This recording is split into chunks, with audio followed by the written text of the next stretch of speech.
So hello guys, welcome back to my channel. तो आज मैं आप लोगों के साथ एक बहुत ही इंपॉर्टेंट टॉपिक डिस्कस करने वाली हूँ, जो कि है the Hindu marriage act 1955। Hindu marriage act में कुल मिलाकर 30 सेक्शन है। सो आज इस वीडियो में मैं सेक्शन 1 से लेकर सेक्शन 9 को डिटेल में डिस्कस करूंगी। आई होप इस वीडियो को देखने के बाद आपको हिंदू मैरिज एक्ट में कोई प्रॉब्लम नहीं आएगा। सो चलिए without any further delay let's get start.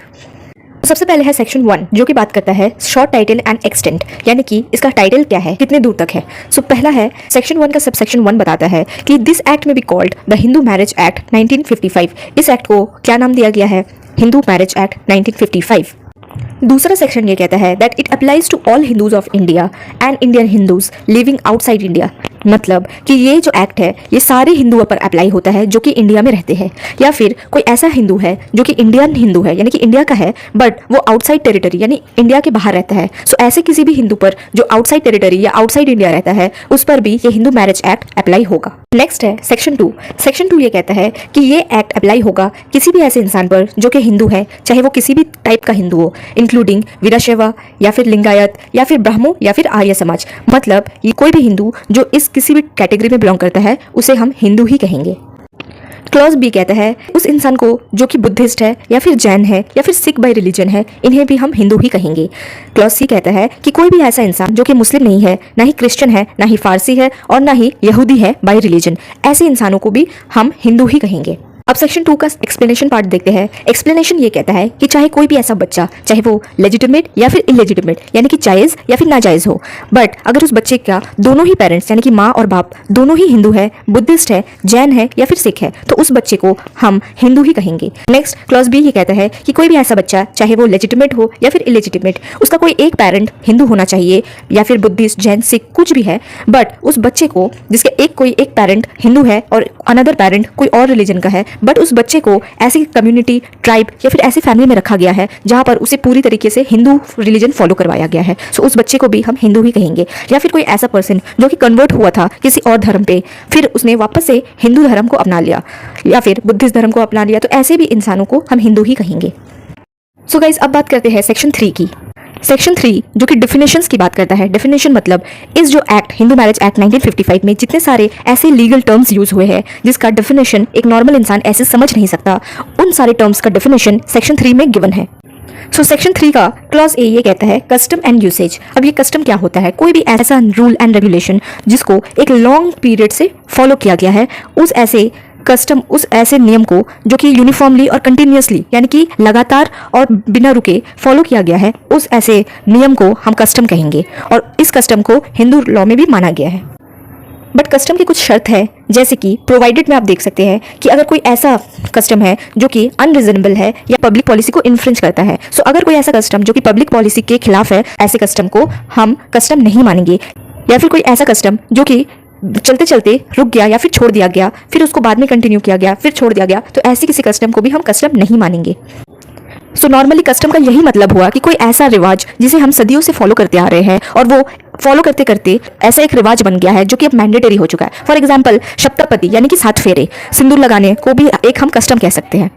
Next है डिस्ट्रिक्ट कोड। डिस्ट्रिक्ट कोड तो सबको ही पता है गाइस। डिस्ट्रिक्ट कोड जो ऐसा कोई कोड जो हर एक जिले में होता है उसे हम डिस्ट्रिक्ट कोड कहते हैं। नंबर सी में है full blood and half blood. अब देखिए फुल ब्लड और हाफ ब्लड में क्या फर्क है। फुल ब्लड को ऐसे समझते हैं, कोई ऐसे बच्चे, मान लीजिए 2 बच्चे हैं जिनके पेरेंट्स, जिनकी मम्मी और पापा दोनों ही सेम है, तो वो 2 बच्चे आपस में भाई बहन है, सो इनको हम फुल ब्लड कहते हैं। और हाफ ब्लड यानी कि पिता सेम है पर माँ अलग अलग है, सो इन दैट केस उन बच्चों को हम हाफ ब्लड कहेंगे।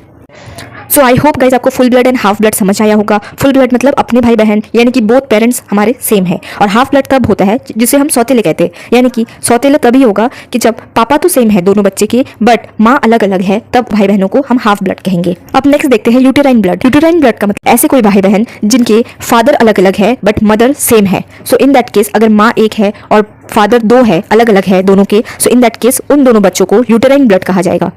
अब नेक्स्ट बात करते हैं सपिंडर रिलेशनशिप, जो कि बहुत इंपॉर्टेंट है गाइस। सपिंडर रिलेशनशिप उन रिलेशन को कहते हैं जो कि मदर की तरफ से 3rd जनरेशन को फॉलो करते हैं और फादर की तरफ से 5 जनरेशन को फॉलो करते हैं। सब एग्जाम्पल के तौर पर आपकी मम्मी आपकी मम्मी की मम्मी यानी कि आपकी नानी और आपकी परनानी, 3 जनरेशन को फॉलो करता है। तो ये आपकी मम्मी, आपकी नानी और आपकी परनानी ये आपके सपिंडर रिलेशनशिप में आएंगे। और वेयर पापा की तरफ से 5 जनरेशन को सपिंडर रिलेशनशिप कहा जाता है, यानी कि आपके पापा के पापा यानी आपके दादाजी, आपके पर दादाजी, आपके पर दादाजी और उनके पिता, ऐसे ही 5 जनरेशन को फॉलो किया जाता है। इन्हें हम कहते हैं सपिंडर रिलेशनशिप। अब सपिंडा किसे कहते हैं? सपिंडर रिलेशनशिप तो आपको पता चल गया। सपिंडा मतलब जैसे आपके पापा के पापा, तो ये आपके रिलेशन में क्या आए? सपिंडा लगते हैं। मतलब जैसे कि नानी, तो नानी भी क्या हुई? सपिंडा। इन्हें हम ऐसे रिलेशंस को ही हम सपिंडा कहते हैं। सो गाइज अब बात करते हैं क्लॉज जी की। क्लॉज जी बात करता है डिग्रीज ऑफ प्रोहिबिटेड रिलेशनशिप, यानी कि कोई ऐसा रिलेशन जिसमें शादी करना इज इनवैलिड। तो देखिए नंबर 1 पर है, if one is a lineal ascendant of the other. Ascendant का मतलब यहाँ पे होता है पूर्वज, जो आपके पूर्वज है, यानी कि आपके पेरेंट, माँ पापा, ग्रैंड पेरेंट, दादा दादी, नाना नानी, ग्रेट ग्रैंड पेरेंट, पर दादा, पर दादी, पर नाना, पर नानी, इनको हम एसेंडेंट कहते हैं। वेयर एज इसका उल्टा है डिसेंडेंट। इसका उल्टा जो है वो आपकी आने वाली जनरेशन है, यानी कि आपके बच्चे, ग्रेट ग्रैंड चाइल्ड यानी आपके पोते पोती, ठीक है। तो ऐसे ही आपके पोतों के बच्चे, ऐसे करके होता है आपका डिसेंडेंट। सो पहला है आपका if one is lineal ascendant of the other. अगर आपके पूर्वज है कोई, तो आप अपने पूर्वज में किसी से, यानी कि दादा दादी, माँ पापा, इनसे शादी नहीं कर सकते। नेक्स्ट है if one was the wife or husband of a lineal ascendant or descendant of the other, यानी कि आपके यही इनके, जैसे आपके दादा के वाइफ, आप इनसे शादी नहीं कर सकते, आप अपनी पापा की वाइफ से शादी नहीं कर सकते, आप अपनी मम्मी के हस्बैंड से नहीं कर सकते, दादी के हस्बैंड से नहीं कर सकते। तो यहाँ पे शादी करना is prohibited under the Hindu marriage act.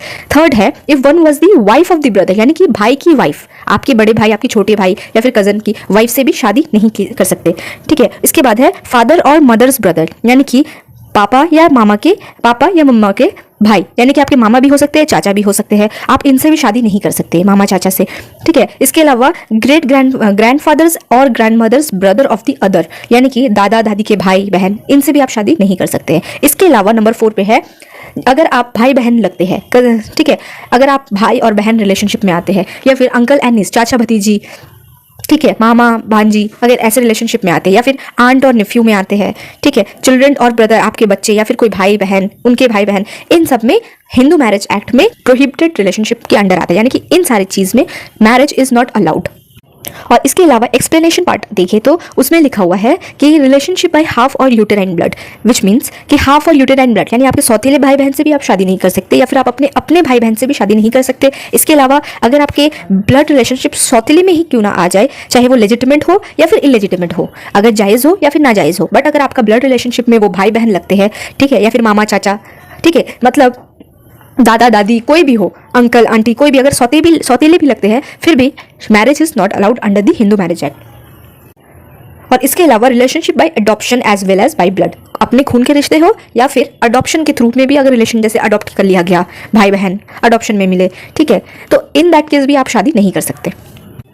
So I hope guys आपका ये सेक्शन अच्छे से क्लियर हुआ होगा। अब देख लेते हैं section 4। Section 4 is very easy, overriding effect of an act, which means कि अगर इन केस कोई भी कस्टम क्या बताया मैंने, जो कोई भी ऐसा रीति रिवाज जो सदियों से फॉलो किया जा रहा है, वो अब एक ऐसा हो गया है कि वो एक रूल टाइप बन गया कि हाँ उसको करना ही, जैसे सात फेरा is mandatory in Hindu marriage.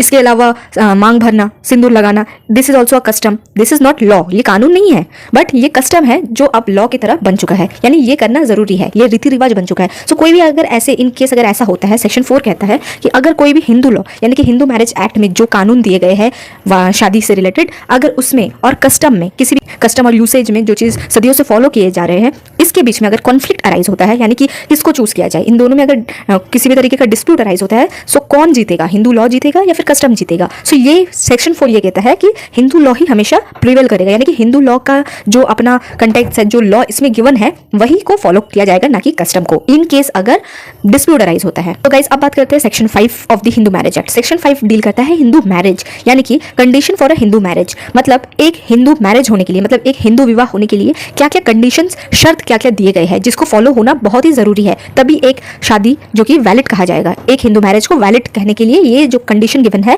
ये सारे फुलफिल होना इज नेसेसरी। अगर इनमें से कुछ फुलफिल नहीं होता है या फिर इसको कन्फ्लिक्ट करता है, सो वो मैरिज वॉइड हो जाएगा या फिर वॉइडेबल हो जाएगा। तो चलिए देखते हैं क्या क्या सेक्शन है।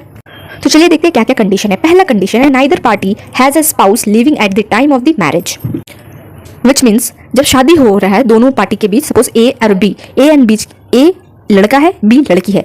तो शादी के वक्त Hindu marriage as per section 5 बहुत इंपॉर्टेंट है। सेक्शन 5 एग्जाम में भी पूछे जाते हैं। सो सेक्शन 5 को अच्छे से देखना कि अगर दो लोग हैं, एक लड़का लड़की है, अगर दोनों में से किसी का भी स्पाउस मीन्स किसी का भी पार्टनर अगर लिविंग है, ठीक है, किसी का भी पार्टनर यानी कि जिनसे उनकी शादी पहले हो चुकी है, अगर वो लिविंग है तो फिर ये शादी नहीं हो सकती, यानी कि मोनोगामी इज नॉट अलाउड। शादी से पहले अगर आपका स्पाउस मतलब जो है उनका देहांत हो चुका है, मर चुके हैं, तो फिर आप उनके मरने के बाद चाहे आप शादी कर सकते हैं। बट अगर ड्यूरिंग योर वेडिंग आप दूसरी शादी करें और आपकी पहले शादी की जिससे हुई थी वो पार्टनर अभी भी जिंदा है, सो आपकी शादी नहीं होगी, आपकी शादी वॉइड मानी जाएगी। Void ab initio. अब now what is void ab initio? मतलब एब इनिशियो का मतलब है, वॉइड का मतलब है from the very beginning zero, यानी कि शुरू से ही नल एंड वॉइड। अगर आपका एक स्पाउस ऑलरेडी लिविंग है और फिर भी दूसरी शादी करते हैं, एक स्पाउस के होते हुए अगर आप दूसरी शादी करती है तो आपका वो शादी वॉइड एब इनिशियो हो जाएगा, यानी कि पहले से जब आप शादी करते हैं दूसरी, तभी से शुरू से ही आपकी शादी गलत होगी, इनवैलिड होगी, वॉइड होगी।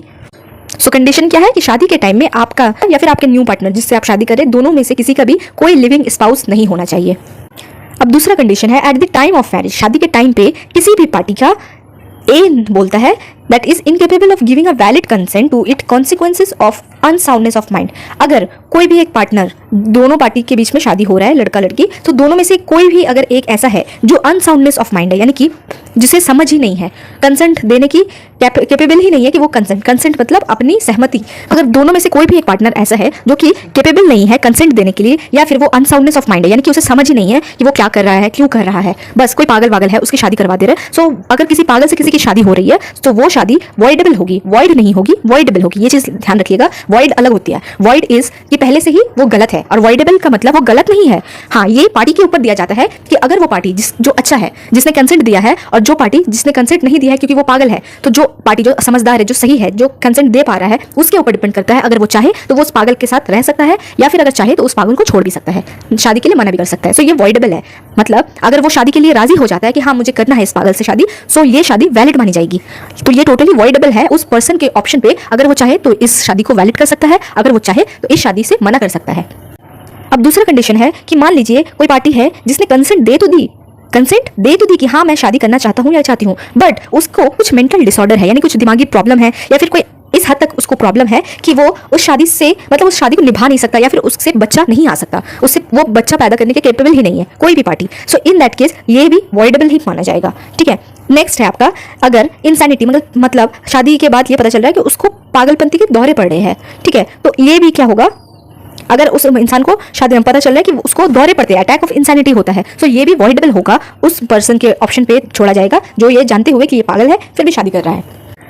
क्लॉज 3 ये कहता है कि अगर ब्राइड ग्रूम यानी कि जो दूल्हा है और दूल्हा है उसको 21 ईयर्स शादी के लिए कंप्लीट कर लेना पड़ता है, और जो लड़की है जो ब्राइड है उसे 18 ईयर्स मिनिमम होना चाहिए, यानी कि लड़के के लिए वैलिड मैरिज, अगर ये शादी हिंदू मैरिज एक्ट के अनुसार वैलिड तभी मानी जाएगी अगर लड़के की एज 21 क्रॉस हो चुकी है, यानी कि 21 का है, और लड़की अगर 18 ईयर्स की हो चुकी है तभी ये शादी वैलिड होगी।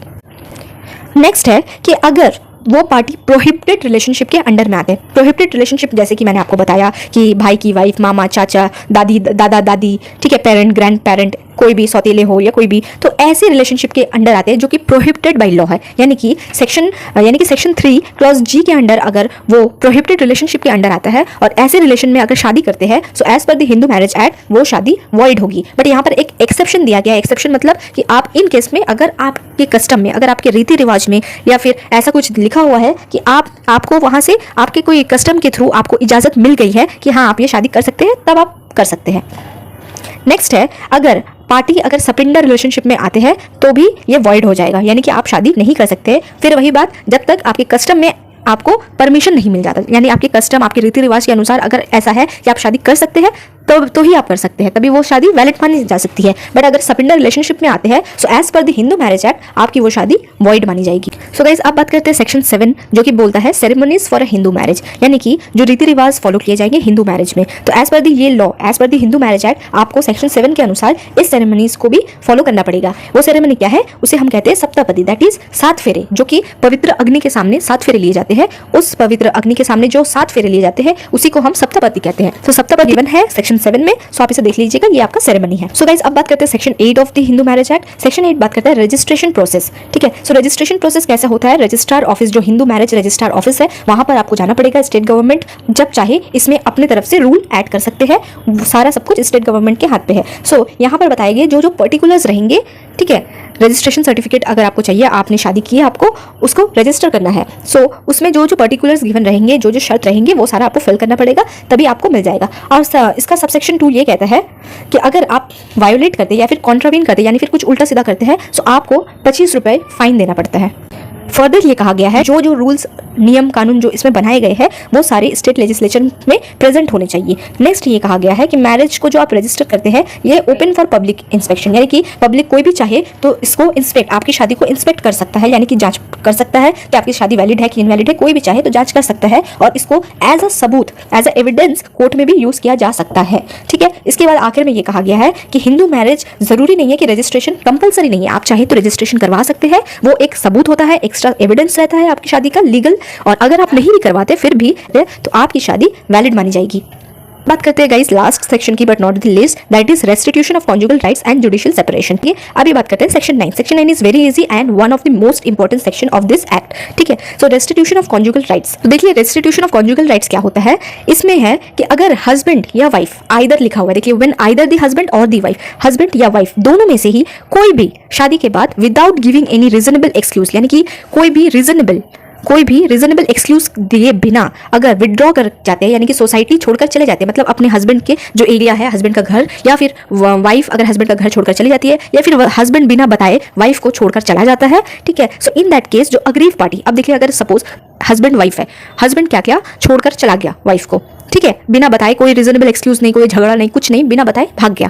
अब क्या हुई, वाइफ तो अग्रीव पार्टी बन गई। वैसे ही अगर सपोज हस्बैंड से शादी होने के बाद वाइफ बिना कुछ बताए, बिना कोई एक्सक्यूज दिए वो चली जाती है हस्बैंड का घर छोड़कर, सो अब यहाँ पे अग्रीव पार्टी कौन हुआ, हस्बैंड हुआ। तो जो भी अग्रीव पार्टी होगा, यानी कि जिसके साथ जो सफर कर रहा है, उसे हम अग्रीव पार्टी कहते हैं लॉ में। सो अग्रीव पार्टी क्या कर सकते हैं, एक पिटीशन दे सकते हैं डिस्ट्रिक्ट कोर्ट में for the restitution of conjugal rights. Restitution मतलब रिस्टोर करना, यानी कि जो आपका जो हक जो आपसे छीन लिया गया है, आप उसको रिस्टोर करवा रहे हैं, यानी वापस से ला रहे हैं। ऑफ कॉन्जुगल राइट्स का मतलब होता है शादी के बाद जो ऑब्लिगेशन रहते हैं हस्बैंड वाइफ के रिलेशनशिप को निभाने का, तो उसको हम कॉन्जुगल राइट्स कहते हैं। ठीक है, सो जो भी अग्रीव पार्टी रहेगा वो क्या करेगी, पिटीशन फाइल करेगी डिस्ट्रिक्ट कोर्ट में for the restitution of conjugal rights. उसके बाद कोर्ट सारा सब कुछ इंस्पेक्ट करेगी, जांच पड़ताल करेगी। उसके बाद अगर कोर्ट को ये लगता है कि हाँ, कोर्ट क्या करेगी, समन भेजकर उस पार्टी को बुलाएगी, यानी कि जो पार्टी छोड़कर चली गई। सपोज अगर हस्बैंड छोड़कर चला गया तो हस्बैंड को नोटिस भेजा जाएगा, और अगर वाइफ छोड़कर चली गई तो वाइफ को नोटिस भेजा जाएगा कि आप क्यों छोड़कर गए हैं, वो शो कॉज कीजिए, यानी कि रीजन दिखाइए क्यों। अब अगर वो पार्टी आकर प्रॉपर रीजन दे देता है, ठीक है, तो उसको हम अलग से देखेंगे, बट यहाँ पर क्या करना है, आपको ग्राउंड बताना है कि किस ग्राउंड में आप अपने हस्बैंड को या अपने वाइफ को छोड़कर चले गए हैं बिना कोई रीजन के। सो कोर्ट क्या करेगी, उस पार्टी को भी सुनेगी, जो पार्टी छोड़कर चला गया है या चली गई है उस पार्टी को भी सुनेगी। सुनने के बाद अगर कोर्ट को ये लगता है कि कोई भी रीजनेबल ग्राउंड नहीं है, यानी छोड़ के जाने की कोई एक प्रॉपर वजह नहीं है, सो कोर्ट क्या करेगी, जो पिटिशनर है, यानी कि जो अग्रीव पार्टी है, जो पीड़ित है, उनको ग्रांट कर देगी, ये डिग्री देगी रेस्टिट्यूशन फॉर कॉन्जुगल राइट्स, यानी कि उस पार्टी को, जो पार्टी छोड़कर गई है, उसको पहले मौका देती है सुनने का, और अगर ये लगता है कि नहीं कोई ऐसा रीजन नहीं है छोड़कर जाने का, बस ऐसे ही किया है, तो उसको ऑर्डर करेगी कोर्ट कि आप जाइए अपने हस्बैंड या अपनी वाइफ के पास रहिए। तो इस सेक्शन 9 का एक्सप्लेनेशन देख लेते हैं। यहाँ पर ये कहा गया है कि अगर कोर्ट ने देखा कि रीजनेबल जो एक्सक्यूज है, यानी कि जो ग्राउंड है रीजनेबल, जो मैंने आपको पहले भी समझाया वही लिखा हुआ है कि उस पार्टी जो पार्टी छोड़कर गई है, ये उसके ऊपर ये बर्डन ऑफ प्रूफ, यानी कि क्यों छोड़कर गई है, ये बर्डन उस पार्टी के ऊपर है जो पार्टी छोड़कर गई है, यानी उसे ये प्रूफ करना पड़ेगा कि हाँ, मैंने इस वजह से, इस रीजन की वजह से मैं इसको छोड़कर चली गई या चला गया।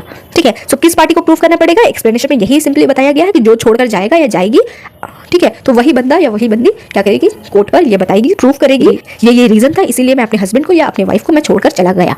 तो यहाँ तक हमारा सेक्शन 9 कंप्लीट हो जाता है। अब रहा सेक्शन 10 से। टोटल हिंदू मैरिज एक्ट में आपका 30 सेक्शंस है, जिसको हम धीरे धीरे कवर कर लेंगे। नेक्स्ट आने वाले सेक्शंस बहुत इंपॉर्टेंट है, सो मेरी अगली वीडियो के लिए चैनल को सब्सक्राइब और वीडियो को लाइक जरूर करें। और चलिए मिलती हूँ आपसे नेक्स्ट वीडियो में। Till then take care, good bye.